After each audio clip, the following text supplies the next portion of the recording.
Welcome to the Freelancers Tea Break, the 3-minute podcast that gives you top tips that you can use as a freelancer whilst you're waiting for your cup of tea to brew. Okay, so this week I want to talk about 5 ways to boost your freelance productivity. So I have 5 methods that I use if I feel like I'm starting to lose focus or if I just don't feel like I'm getting things done. So the first thing I do is brain dump everything that I've got to do, everything, whether it's personal, whether it's business, anything like that, and then I highlight the top 3 priorities that are the most important things to do.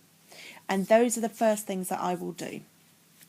My second tip is to use the eat that frog method. So the eat that frog theory is the idea that if you have to eat a big ugly frog at some point today, you're better off doing it first thing because the rest of your day will be a dream afterwards.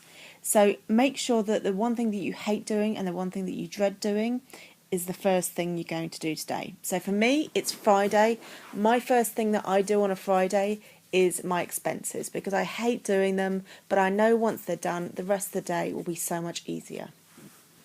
Number 3, this is a tip that I learned from Joe Gifford's on-off awesome course, and it's basically to limit the amount of time I spend working. So when you know you have a whole day to work on something, 9 till 5, you're going to take that long to do the job. Whereas if I know that I've got only 3 or 4 hours to do a job in the morning or in the afternoon, whichever I choose, I'm much more likely to get the job done in that time limit. So give yourself a really strict deadline if possible, and don't feel like you have to spend an entire day dedicating to something. Number 4, identify your big time sucks. For me, I know that emails are the biggest time suck for me. I hate dealing with them, especially if it involves booking in meetings and things like that.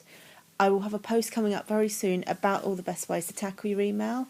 But at the moment, my favourite app is Mailbox because once I'm finished with an email or I've identified what I'm going to do with it, I can archive it or I can ping it back so it returns to my email box at a more convenient time.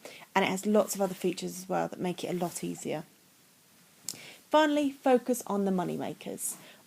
Make sure that the things that you are focusing the most amount of time on are the things that are going to bring in money. So yes, you can waste hours dealing with your email, or you can waste hours reorganising your expenses into alphabetical order.